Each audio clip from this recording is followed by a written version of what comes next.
Goeiedag almal, ek is Manie van Bloemfontein. Dis vandag donderdag, die 23ste Julie 2026.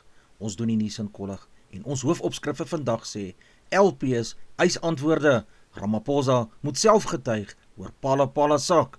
Nog berigte, grondonteiening, 3 partye weer in gesprek. Inflasie styg weer eens. Geen plek vir papier en roos in die Springbokspan nie. Belgiese ryer wen 17e skof van Tour de France. Stormers 15-tal en Boland pak mekaar Sondag na Karibeker wedstryd. Die omstrede Phala saak is weer in die kollig nadat verskeie lede van die parlement geëis het dat president Cyril Ramaphosa persoonlik voor die parlementêre komitee moet verskyn om onder eed te getuig. Die LPs meen dat die president self antwoorde moet gee oor die gebeure rondom die diefstal van 'n groot hoeveelheid buitelandse valuta op sy Phala wildsplaas in Limpopo. Volgens die LPs sal dit nie voldoende wees dat ander amptenare of regsverteenwoordigers namens die president moet getuig nie. Hulle voer aan dat die publiek duidelike antwoorde verdien oor wat gebeur het, hoe die geld op die plaas beland het en hoe die saak destyds hanteer is. Hulle glo ook dat Ramaphosa se persoonlike getuienis die komitee sal help om die feite vas te stel.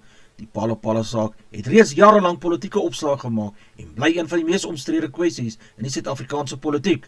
Opposisiepartye hou vol dat volledige deursigtigheid noodsaaklik is om die publiek se vertroue in staatsinstellings te herstel. Die parlementêre komitee sal nou moet besluit of president Cyril Ramaphosa inderdaad formeel opgeroep gaan word om persoonlik vir die komitee te verskyn en vrae te beantwoord. Die uitslag van hierdie besluit kan 'n belangrike invloed hê op die verdere verloop van die ondersoek en die politieke debat rondom die Phala saak.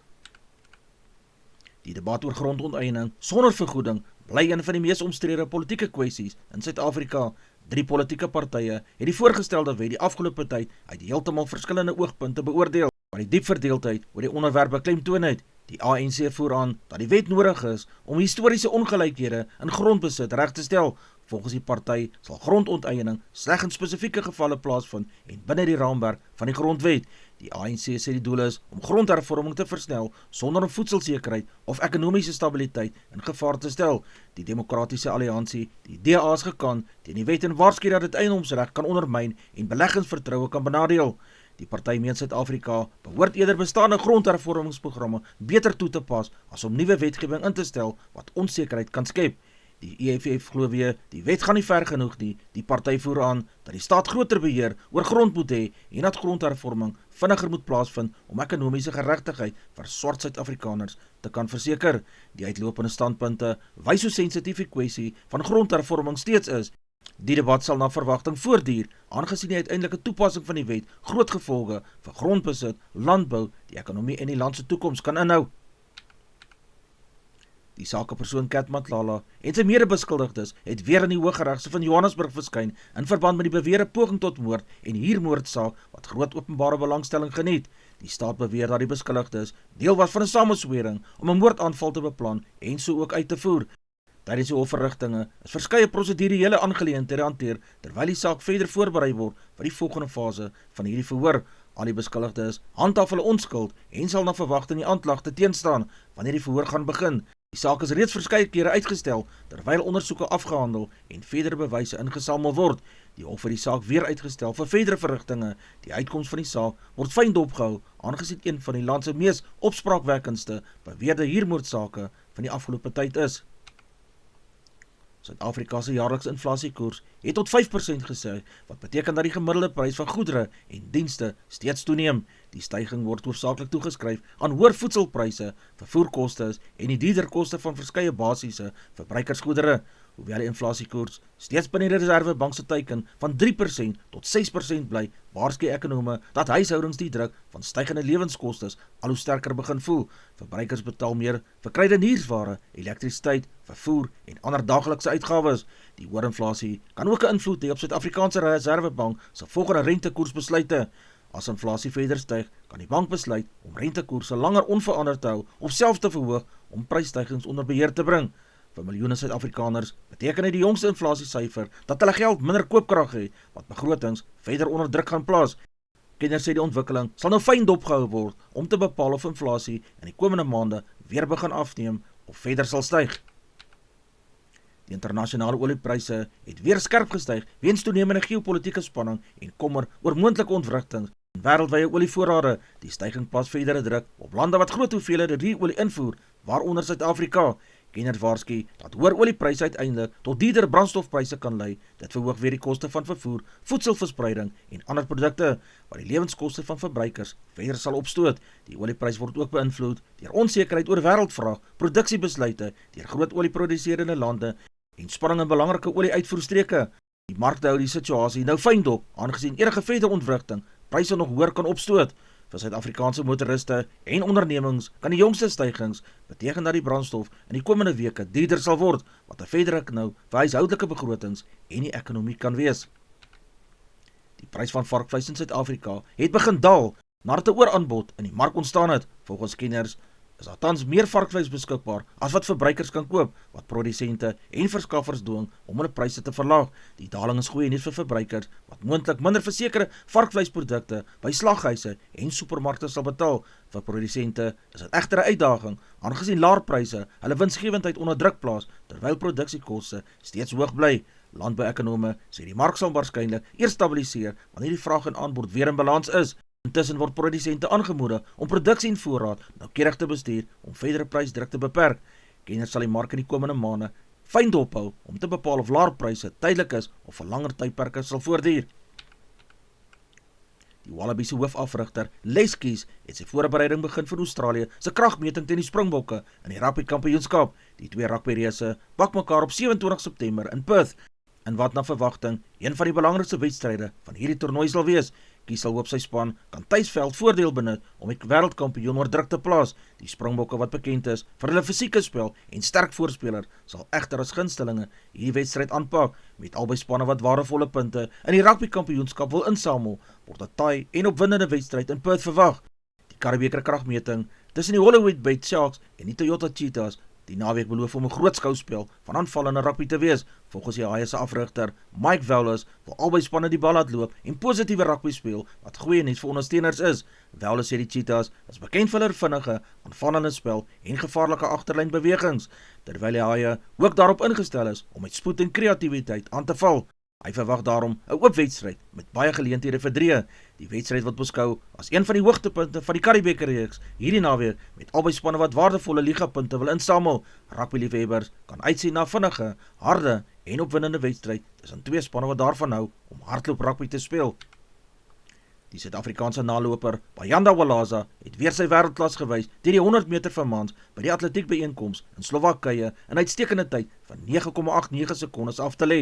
Met hierdie indrukwekkende tyd bevestig Walaza sy status as een van Suid-Afrika se opwindendste jong atlete. Sy prestasie plaas hom onder die vinnigste nalopers in die wêreld van die jaar en is nog 'n bewys van sy groot potensiaal op internasionale verhoog. Walaza se uitstekende vorm is goeie nuus in Suid-Afrika se atletiek, met die fokus nou op die komende internasionale byeenkomste waar hy weer vir medaljes en 'n nuwe rekord sal mik. Ondersteuners sal hoop hy kan sy blitsige vorm voortsit en Suid-Afrika met verdere uitstekende vertonings vermaak. Die Belgiese fietsryer Jasper Philipsen het die 17de skof van die Tour de France gewen, nadat hy die massasprint aan die einde van die skof oorheers het. Philipsen het sy spoed uitstekend benut om sy teenstanders op die laaste reguit te klop en 'n gesogte Tour de France oorwinning te behaal. Die oorwinning is 'n groot opstoot vir Philipsen, wat weer bewys waarom hy as een van die beste ryers in wêreldfietsry beskou moet word. Die algehele voorloper in die Tour de France behou intussen die geeltrui, terwyl die stryd om die eindtitel steeds sal voortduur. Nog belangrike skofte wat voorlê, word 'n spannende einde aan vanjaar se Tour de France verwag. Elke sekonde en elke klim 'n bepalende rol kan speel in die stryd om die gesogte geeltrui. Die Springbok afrigter Rassie Erasmus het twee ervare spelers, naamlik Emrys Papier en Evan Roos, uit sy groep gelaat vir die komende toets teen die All Blacks. Die besluit vorm deel van die Erasmus se beplanning om spanbestuur vir een van die grootste wedstryde op die internasionale rugbykalender. Hoewel albei spelers waardevolle ervaring op topvlak het die afrigtingspan besluit om ander spelers die geleentheid te gee. Die Springbokke beskik oor groot diepte en die Keders glo die gekose groep is die beste span om hierdie uitdaging van Nieu-Seeland aan te pak. Die kragmeting tussen die Springbokke en die All Blacks beloof weer eens 'n intense stryd te wees, met albei spanne wat hulle aanspraak as die wêreld se beste rugby spanne wil bevestig. Ondersteuners sien reeds uit na nog klassieke botsing tussen die twee aardsmededingers. Die Boland Cavaliers pak Sondag die Stormers se 15-tal aan hulle volgende Karibeker wedstryd en rugby ondersteuners kan uitsien na opwindende kragmeting. Albei spanne sal daarop uitwees om waardevolle ligapunte vir hulle spanne in te samel en hulle posisie op die punteleer te verbeter. Die Cavaliers het reeds gewys dat hulle kompeterend is, terwyl die Stormers 15-tal oor genoeg talent beskik om enige span te toets. Albei afrigtingsspanne sal hoop hulle spelers kan die kanse benut en goeie vertonings opbring. Met twee aanvallende spanne wat mekaar gaan aandurf, beloof die wedstryd vinnige hardloop rugby, harde en verdediging en baie aksie op te lewer. Die ondersteuners kan uitsien na 'n spannende Currie-beker wedstryd wat tot die laaste vletjie fyn dopgehou sal moet word. Advertensie van Netwerk 24, teken in en kry verskeie tydskrifte en koerante. Advertensie van Bloemkeel vir jou. Jy kan vir Dian of Susan by 082 390 339 kontak. Hulle is jou voertuigsregistrasie namens jou behartig.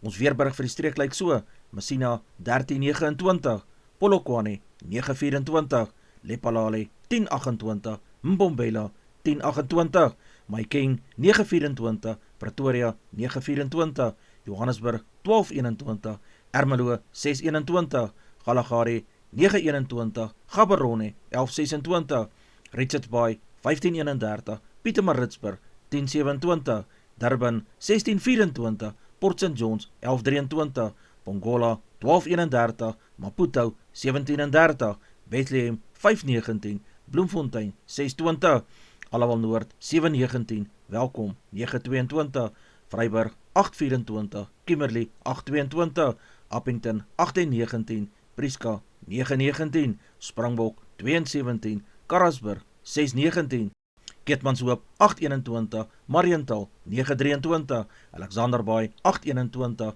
Brandvlei 317, Loederitsbaai 1225, Vredendal 619, Kaapstad 1014, Sutherland 110, George 920, Jeffreysbaai 1120, Geberra 1020, Graaff-Reinet 519, Kaapogillas 716, De Aar 717, Molteno 315, Beaufort Wes 817, Oos-London 1122, Mabalane 16 en 30.